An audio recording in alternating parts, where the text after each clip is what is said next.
So, today I want to talk about revival.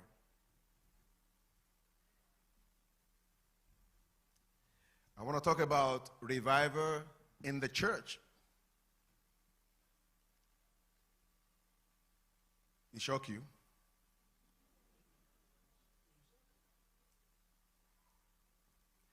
Now, see, revival, a lot of the times when we think about revival, we are thinking that revival is something huge and major that will take place.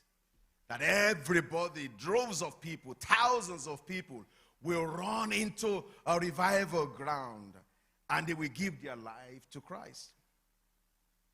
Can I submit to you that within the church we need a revival?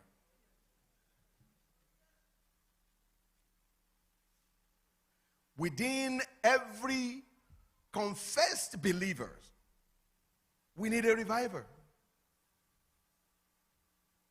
I was saying to the young adults yesterday, Friday, I said, I have realized over the years that a lot of believers in the church are religious, but they have never had an encounter with God. In 2012, God said to me, He said, son, I am coming back to the church to reharvest the souls of my children from men back to myself. I was confused. And God said, because many of the souls that have been harvested into the church were harvested unto men, not to God. So you have so many people in the church that have not had a personal encounter with God, but they know their pastor more than they know God.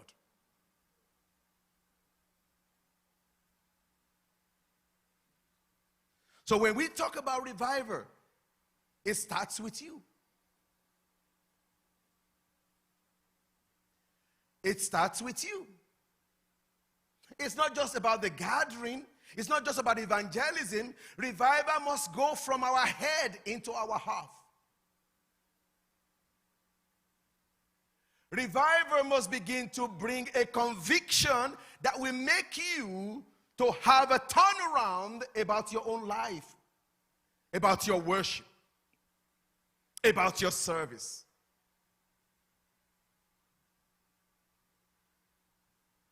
Today I want to quickly look through the 7 churches in the book of Revelation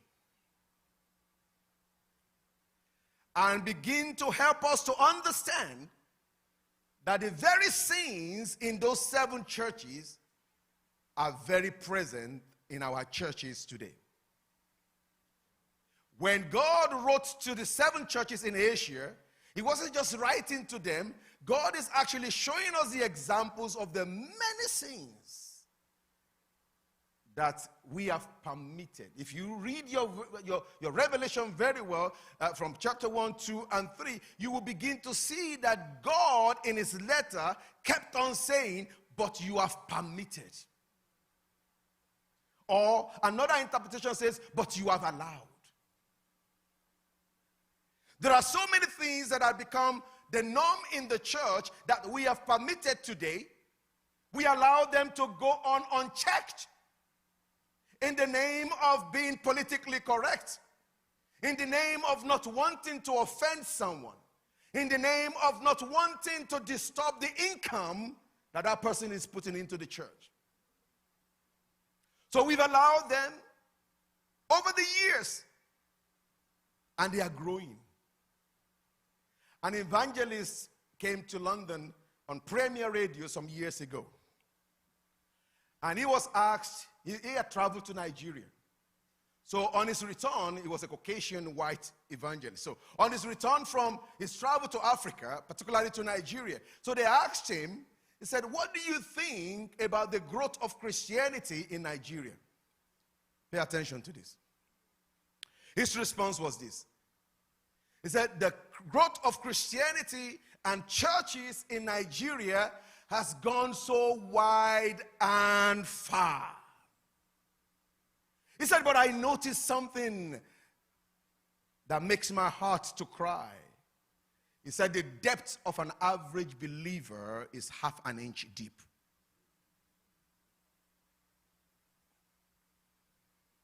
In other words, we are raising people.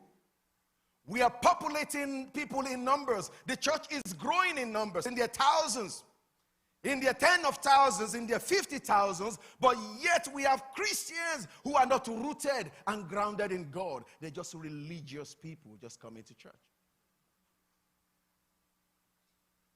So when God said that he is coming back to reharvest the souls of his children, watch the word reharvest. I'm coming back to reharvest the souls of my children from men back to myself.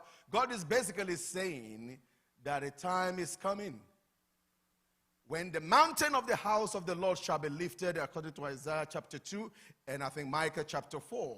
So the mountain of the house of the Lord shall be lifted, and people shall see for themselves, and they shall say, let us go into the house of the Lord, for we know there we shall be taught. God is raising the mountain above the hills. Now, hills can be built by men, and there are so many hills in the names of churches that have been built by men. But mountains are God's own creation. Anyone can build a hill. But see, all these hills, over the years, they have been shrouding the mountain of the house of the Lord. They have become so popular. They have become so big. When they mess up, everybody that is non-discerning will blame the church. So for years, they have been rising up and rising up. God said the time is coming. Isaiah chapter 2. Isaiah chapter 4. He said the time is coming when the mountain of the house of the Lord shall be lifted above all hills. Pandemic is helping us to sift out the real Christians